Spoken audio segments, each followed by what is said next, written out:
Hey guys, welcome back to the channel Pooja Narang physics classes. मैं हूं पूजा नारंग और जैसा कि आप सब जानते हैं कि डी ट्रिपल एस बी ने अपना ऑफिशियली सिलेबस अनाउंस कर दिया है, अपलोड कर दिया गया है। तो मैं लेकर आई हूं आज आपके लिए D triple S B TGT natural science के एग्जाम के लिए सिलेबस, उसकी पीडीएफ और डिस्कस करेंगे हम उसके बारे में, और ये भी डिस्कस करेंगे how we can cover that syllabus.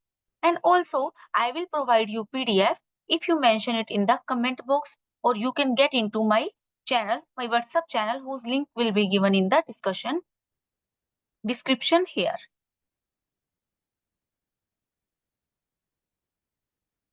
So let's go for it.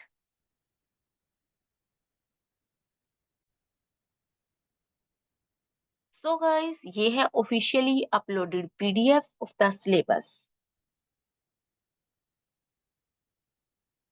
तो देख सकते हैं हम syllabus for TGT natural science male and female and TGT physical natural science in DOE and NDMC. DOE और एनडीएमसी दो department है जिसमें हमने अप्लाई किया था।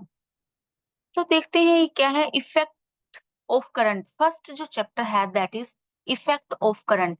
ये चैप्टर हमारा स्टार्ट होता है जनरली 10th क्लास में, उससे पहले भी आता है बट सिर्फ कुछ क्लासेस में। बट इसका जो मेन कंटेंट है जो प्रीवियस क्लासेस में कवर्ड होता है वो 10th क्लास में भी साथ में कवर हो जाता है।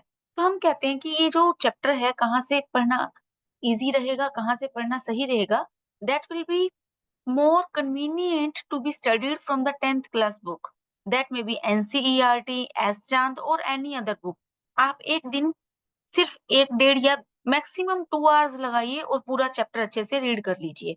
After that just solve its questions. On the next day you have to solve its questions. Revise and solve the questions. When you solve the questions, your concepts will be clear, revised, as well as pattern of questions you solve.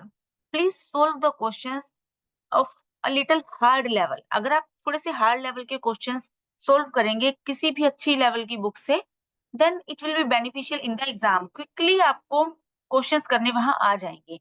Next chapter is light. Light भी generally छोटी classes में start हो जाता है, but I suggest you to study it from the book of 10th class. Like convergence and divergence of light images ही +2 में भी chapter है, तो थोड़ा पार्ट वहां से भी कर लेना चाहिए। ट्विंकलिंग ऑफ स्टार, ये तो 10th क्लास का सिलेबस ही दिया हुआ है सारा। After that it is sources of energy, ये भी 10th क्लास की बुक में है। और आई थिंक जो न्यू सिलेबस की बुक है उसमें से इस चैप्टर को कट कर दिया गया है जो मुझे पता है। But in the previous books अगर आपको ओल्ड बुक मिल जाती है दैट वुड बी बेटर, ये भी आप वहीं से स्टडी कर सकती हैं। After that is motion force and Newton laws, ये चैप्टर है 9th क्लास का। Gravitation work energy and power, ये भी कहाँ से है, 9th क्लास से। फ्लोटेशन, साउंड, ये दोनों चैप्टर भी हमारे 9th क्लास से हैं। Matter, nature, behaviour, states of matter, ये सब जो सिलेबस है आपको दिखाया हुआ है। Chemical substances, periodic classification of elements का चैप्टर जो है सिलेबस से कट हो चुका है। तो मॉडर्न जो न्यू बुक्स हैं एसचंद की, एनसीईआरटी की, उनमें पॉसिबली आपको ना मिले, then you have to do it from the old books. आपको पिछली बुक्स से इसको करना है। चलिए चलते हैं आगे। फ्लोटेशन हो गया हमारा, control and coordination, reproduction, heredity and evolution, human eye, natural resources, tissues, diversity, why do we fall ill, ये सब जो चैप्टर हैं ये 10th तक के हैं। उसके बाद हमारे पास आ जाता है +2 क्लास का syllabus.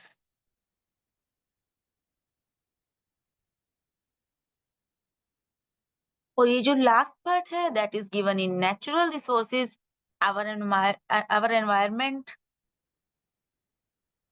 improvement in food resources, bone and cartilage, animal diversity, comparative anatomy and development biology of vertebrates, physiology and biochemistry, applied zoology, aquatic biology, immunology, reproductive biology, insect vectors and diseases and sericulture।